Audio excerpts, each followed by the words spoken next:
अस्सलामुअलैकुम guys, welcome back to my YouTube channel quick learning with Noor. आज हम अहमद अली के नॉवल ट्वाइलाइट इन दिल्ली के सेकंड सेक्शन को डिस्कस करेंगे, जिसके चैप्टर फर्स्ट में ये बताया जाता है कि 1911 की समर को दिल्ली की हॉटेस्ट समर कंसीडर किया जाता है और इस गर्मी की सैंड, हीट और डस्ट अपनी तपिश से आसमान के ब्लू कलर को रेड कलर में चेंज कर देते हैं। ईयर 1911 में दिल्ली में ऐसी गर्मी पड़ी थी जिसे आज तक हर कोई याद रखता है। मीर निहाल जब अपनी दुकान से बाहर निकलता है तो उसका दिल बब्बन जान से मिलने के लिए बेचैन हो जाता है, मगर वो ये फैसला करता है कि वो बब्बन जान से मिलने की बजाय सीधा अपने घर जाएगा, क्योंकि वो सुबह अपनी शॉप पर आने से पहले अपने कबूतरों को पानी देना भूल गया था और इसी वजह से तेजी में वो अपने घर की तरफ जाना शुरू कर देता है। रास्ते में जब वो अपनी मिस्ट्रेस बब्बन जान के बारे में सोचता है तो वो ओल्ड और वीक फील करना शुरू कर देता है। रास्ते में उसे शेख मोहम्मद सादिक भी मिलता है, जो उससे ये सवाल करता है कि क्या वो अपने मुलाजिम गफूर की शादी उसकी भतीजी से करवा सकता है। मीर निहाल उस वक्त बहुत जल्दी में होता है, क्योंकि उसने घर जाकर अपने कबूतरों को पानी देना होता है। इसीलिए वो अपने दोस्त को ये मशवरा देते हैं कि वो डायरेक्टली गफूर के पास जाकर इस मामले पर बात करे और अगर गफूर इस रिश्ते के लिए हाँ कर देगा तो वो भी राजी हो जाएगा। चैप्टर 2 में शदीद गर्मी के दिल्ली पर असरात को डिस्कस किया जाता है। जब मीर निहाल अपने घर वापस आता है तो उसे ये बताया जाता है कि बेगम जमाल बहुत ज्यादा बीमार है, जिसकी वजह से वो बेगम जमाल की इयादत करने भी उनके पास जाता है। बेगम जमाल के साथ साथ मसरूर को भी शदीद गर्मी की वजह से हीट स्ट्रोक को फेस करना पड़ता है। बेगम जमाल और मसरूर के लिए दिलचैन पानी और मैंगो का शरबत भी बनाकर लाती है ताकि उनके गलों को सुकून मिल सके। मीर निहाल जब अपने पिजन हाउस में एंटर होता है तो वो ये देखता है कि गर्मी की वजह से उसके 4 कबूतर मर चुके हैं और जो कबूतर बाकी बचे हैं उनकी हालत भी बहुत ज्यादा खराब है। शदीद गर्मी की वजह से चंद ही दिनों में मीर निहाल के 10 कबूतर मर जाते हैं। वो जैसे ही उनके बर्तन को पानी से भरता है तो वो जल्दी से उसे पीने के लिए आगे आ जाते हैं। मीर निहाल के पिजन्स को दिल्ली के मोस्ट वेल ट्रेन्ड पिजन्स में काउंट किया जाता है और वो ये जानता है कि इन पिजन्स की अच्छे से ट्रेनिंग करने में कई महीने लग जाते हैं। मीर निहाल ने उन पिजन्स को अपने बच्चों की तरह पाला था। इसी वजह से जब अचानक से उसके बहुत सारे कबूतर मरने लग जाते हैं तो उसे बहुत ज्यादा तकलीफ होती है और ये नुकसान उसके लिए नाकाबिले बर्दाश्त होता है। अगले ही दिन वो मस्जिद के साथ वाली पिजन मार्केट में जाता है ताकि वहां जाकर कुछ नए कबूतर खरीद सके। पिजन मार्केट में ही वो ख्वाजा अशरफ अली से मिलता है, जो कि उसका नेबर होने के साथ कम्पेटिटिव भी होता है और उसके पास पिजन्स का एक ग्रुप होता है। मीर निहाल हमेशा से अपने पास ज्यादा कबूतर होने की वजह से उसका मजाक उड़ाता था, मगर अब वो मीर निहाल के कबूतरों को ऐसे मरते हुए देखकर उसका मजाक उड़ाना शुरू कर देता है। मीर निहाल पिजन मार्केट से अपनी पसंद के कुछ नए कबूतर खरीद लेता है। इतने में हाकिम बशीर भी वहां आ जाता है, जो कि कबूली पिजन्स को प्रेफर करता है, क्योंकि उसका ये मानना है कि कबूली पिजन्स को ट्रेनिंग देने में ज्यादा स्किल की जरूरत नहीं पड़ती। अभी ख्वाजा अशरफ अली और हाकिम बशीर के दरमियान बहस जारी होती है कि शाम की नमाज के लिए अजान होना शुरू हो जाती है और हाकिम बशीर वहीं पर उस बहस को छोड़कर नमाज पढ़ने के लिए मस्जिद की तरफ चला जाता है। गफूर मीर निहाल के पास आकर उसे ये बताता है कि बब्बन जान की तबीयत बहुत ज्यादा खराब है और मीर निहाल बब्बन जान से मिलने के लिए वहां से चला जाता है। चैप्टर 3 में ये बताया जाता है कि कैसे बब्बन जान ने मीर निहाल की लाइफ को चेंज कर दिया था। वो मीर निहाल की डेली वरीज और सोरोस को खत्म करने के लिए पिछले 5 साल से उसका साथ दे रही थी। मीर निहाल जब बब्बन जान के घर जाता है तो वो ये देखता है कि बब्बन जान की माँ रो रही होती है। मीर निहाल को ये खबर दी जाती है कि बब्बन जान की डेथ हो चुकी है। मीर निहाल बब्बन जान की माँ को कुछ पैसे देता है और दोबारा से ओल्ड और वीक फील करना शुरू कर देता है। जब वो सुबह उठकर अपने पिजन हाउस पे जाता है तो वो ये देखकर बहुत ज्यादा हैरान हो जाता है कि उसके बहुत सारे कबूतर मर चुके हैं। मीर निहाल के कबूतरों के मरने के पीछे उसकी भी एक गलती होती है कि वो रात को सोने से पहले पिजन हाउस का दरवाजा बंद करना भूल जाता है, जिसकी वजह से कुछ बिल्लियां इस चांस का फायदा उठाते हुए उसके कबूतरों को खा जाती हैं। यहाँ पर पिजन्स ओल्ड मुस्लिम्स कल्चर को सिंबलाइज करते हैं, जबकि कैट्स को वेस्टर्न सिविलाइजेशन के लिए सिंबल के तौर पर यूज किया गया है। जिस तरह कैट्स मौके का फायदा उठाकर पिजन्स पर हमला करके उन्हें खत्म कर देती हैं, सिमिलरली ब्रिटिश भी अपनी पावर का फायदा उठाते हुए सब कॉन्टिनेंट पर हमला कर देते हैं। मीर निहाल ये नोटिस करता है कि एक बिल्ली पिजन हाउस में ही सो रही है। मीर निहाल को उस बिल्ली पर बहुत ज्यादा गुस्सा आता है और वो अपने पिजन्स की मौत का बदला लेने के लिए उस बिल्ली को मार देता है। मीर निहाल को ये एहसास होता है कि अब उसे कोई भी काम नहीं करना चाहिए, क्योंकि उसके बेटे अब इंडिपेंडेंट हो चुके हैं और वो इस काबिल बन चुके हैं कि अपनी रोजी रोटी कमा सकें। वो पहले भी सिर्फ बब्बन जान की ख्वाहिशात को पूरा करने के लिए काम करता था, लेकिन अब वो मर चुकी है, इसी वजह से वो भी रिटायर होने का फैसला कर लेता है। चैप्टर 4 में बताया जाता है कि दिलचैन नाश्ता सर्व करते हुए मीर निहाल के पिजन्स के बारे में पूछती है। दिलचैन की बात सुनकर मीर निहाल को बब्बन जान की याद आना शुरू हो जाती है और वो बब्बन जान के बारे में सोचकर और उसे याद करते हुए रोना शुरू कर देता है, जबकि उसकी बीवी बेगम निहाल को ऐसा लगता है कि वो अपने पिजन्स की डेथ पर अफसोस कर रहा है और वो नाश्ता करते करते ही सबको ये बताता है कि उसने ये फैसला कर लिया है कि वो फ्लाइंग पिजन्स की जॉब को छोड़ देगा। करेगा। वो अपने एक डियर फ्रेंड नवाब पठान से मिलने का डिसीजन लेता है ताकि उसके दर्द में कोई कमी आ सके। जब उसके सारे दोस्त इकट्ठे होते हैं तो वो पोइट्री के बारे में डिस्कशन करना शुरू कर देते हैं। वो मीर निहाल की वीकनेस को नोटिस करते हुए ये महसूस करते हैं कि उसकी तबीयत ठीक नहीं है, और वो जब बबन जान की तबीयत के बारे में मीर निहाल से क्वेश्चन करते हैं तो मीर निहाल ये कन्फेस कर लेता है कि टाइफाइड की वजह से उसकी डेथ हो चुकी है। और ये खबर सुनकर मीर निहाल के सारे दोस्तों को बहुत ज्यादा अफसोस होता है और वो ये फैसला करते हैं कि वो मीर निहाल के लिए एक दूसरी मिस्ट्रेस को तलाश करेंगे। मगर मीर निहाल उनकी बात से इनकार करते हुए कहता है कि अब वो किसी दूसरी औरत के साथ नाजायज ताल्लुक बनाने की बजाय गॉड से कनेक्ट होना चाहता है।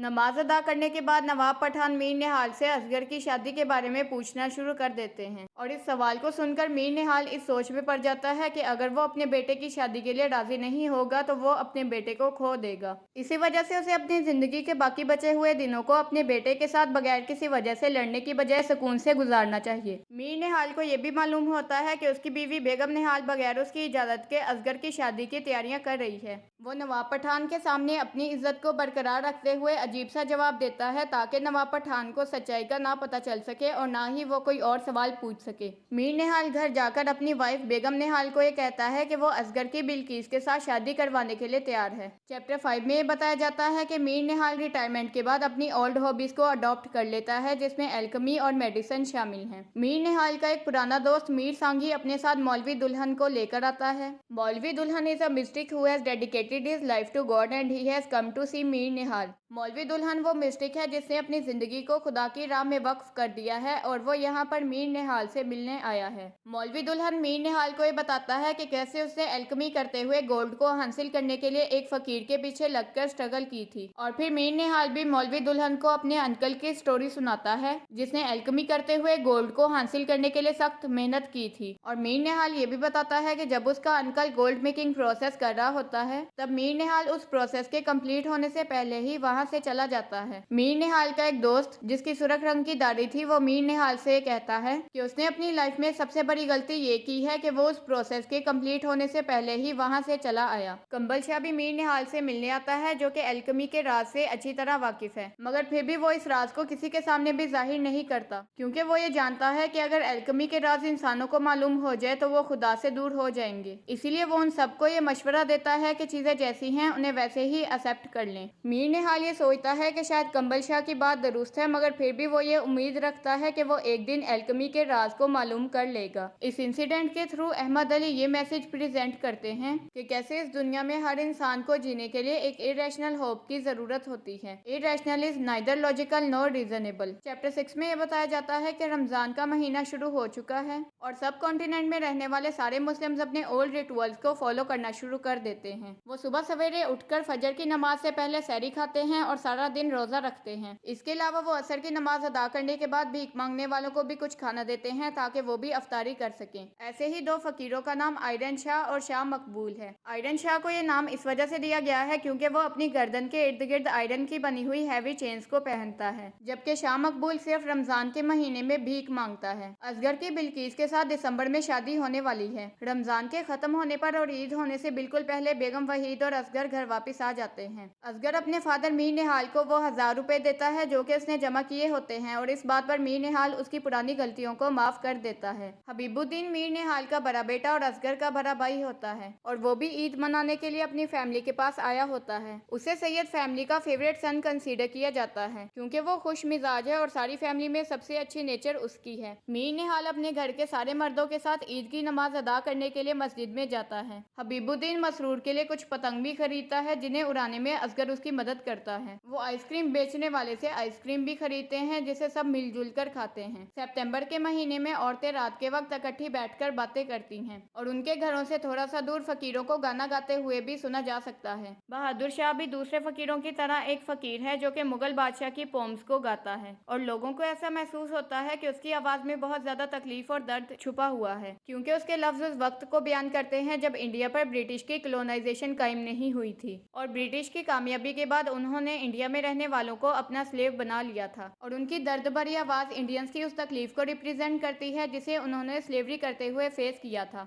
दिसंबर का महीना शुरू हो जाता है और ब्रिटिश ये प्लान करते हैं कि न्यू किंग की ताजपोशी के ऑनर में एक दरबार को अरेंज किया जाए। चैप्टर नंबर 7 और 8 में बेसिकली सब कॉन्टिनेंट की हिस्ट्री को डिस्कस किया जाता है। चैप्टर 7 में ये बताया जाता है कि मीर निहाल के रिश्तेदार भी असगर की शादी के लिए मीर निहाल के घर आना शुरू कर देते हैं। दिल्ली में रहने वाले कुछ ऐसे लोग जिनके कारोबार को ब्रिटिश के वहां आने पर फायदा होने वाला था, वो उस दिन मुनक्कद होने वाले दरबार और ब्रिटिश कॉलोनियलिज्म के बारे में डिस्कशन करना शुरू कर देते हैं। उनमें से कुछ लोगों को ऐसा भी फील होता है कि दिल्ली उन्हें फायदा देगा क्योंकि दिल्ली इंडिया का कैपिटल सिटी बनने वाला है और ये सब ब्रिटिश की वजह से ही उन्हें मिलने वाला है, इसीलिए उन्हें ब्रिटिश को उनके लिए खुशहाली लाने के लिए शुक्रिया अदा करना चाहिए। मगर कुछ लोगों का ये ख्याल है कि उन्हें ब्रिटिश पर भरोसा नहीं करना चाहिए क्योंकि वो ऑलरेडी दिल्ली को लूट चुके हैं और इसके साथ साथ उन्होंने ही बहादुर शाह के बेटे का कत्ल किया है, जिसकी वजह से सब कॉन्टिनेंट में रहने वालों को इतनी ज्यादा प्रॉब्लम्स को फेस करना पड़ रहा है। एक फकीर जिसका नाम गुल बानो है, वो मीर निहाल के घर जाती है और वहां जाकर बहादुर शाह की नज़्मों को गाना शुरू कर देती है, जिन नज़्मों को उन्होंने मुल्क बदर होते हुए लिखा था और बाद में ब्रिटिश ने उन नज़्मों को बैन भी कर दिया था। वो रोना शुरू कर देती है और उसकी हालत को देखकर मीर निहाल को उस पर बहुत ज्यादा तरस आता है। मीर निहाल उसे खाना देता है और खाना खाने के बाद वो बहादुर शाह की उस नज़्म को गाती है जिसमें ब्रिटिश की ब्रूटैलिटी को डिस्क्राइब किया गया है और ये भी बताया जाता है कि कैसे ब्रिटिश ने दिल्ली को तबाह कर दिया। चैप्टर 8 में बताया जाता है कि दरबार का दिन आ जाता है। दरबार एक ऐसी जगह होती है जहाँ पर सारे लोग एक साथ इकट्ठे होते हैं। मीर निहाल के बेटे उन्हें इस बात पर कायल करने की कोशिश करते हैं कि वो भी इस तकरीब में उनके साथ जाए। मीर निहाल की सारी फैमिली अच्छे कपड़े पहनकर जामिया मस्जिद की तरफ जाना शुरू हो जाते हैं। जामिया मस्जिद में जाकर वो ये देखते हैं कि बहुत सारे लोग पहले से ही अपनी सीटों पर बैठे हुए हैं और उस एरिया को बरतानवी फौज और पुलिस ने घेरा हुआ था। वहाँ पर हजूम इतना ज्यादा होता है कि किंग और ब्रिटिश ऑफिसर्स के दरमियान फर्क करना मुश्किल हो जाता है। मीर निहाल को ये याद आता है कि 1857 में जो वार हुई थी उस टाइम वो सिर्फ 10 साल का था और उसने ये अपनी आंखों से ऑब्जर्व किया था कि हजारों की तादाद में मुसलमान जामिया मस्जिद में जमा हुए थे। मीर निहाल उस वॉर वाले इवेंट और आज के इवेंट को कंपेयर करना शुरू कर देता है, जिसकी वजह से वो उदास हो जाता है। मीर निहाल उस तकरीब को छोड़कर अपने घर की तरफ जाना शुरू कर देता है। रास्ते में उसे एक फकीर मिलता है जिसे वो कुछ पैसे देता है और उसे ये पूछता है कि क्या तुम्हें जामिया मस्जिद में मुनक्कद होने वाली तकरीब के बारे में कुछ नहीं पता। वो फकीर ये जवाब देता है कि हम तो गरीब लोग हैं और हमारे पास तो जमीन में रहने के लिए जगह तक नहीं है। ये कहकर वो फकीर रोना शुरू कर देता है और इसी के साथ नॉवल का सेकंड सेक्शन भी कंप्लीट हो जाता है। So that's all for today's lecture. Thank you so much for watching this video. अगर वीडियो आपके लिए इन्फॉर्मेटिव थी तो वीडियो को लाइक शेयर करके एक अच्छा सा कमेंट भी कर दें। अगर आपने अभी तक चैनल को सब्सक्राइब नहीं किया तो इसी तरह की इन्फॉर्मेटिव वीडियो लेक्चर्स के लिए चैनल को सब्सक्राइब करके बेल आइकन को प्रेस कर दें।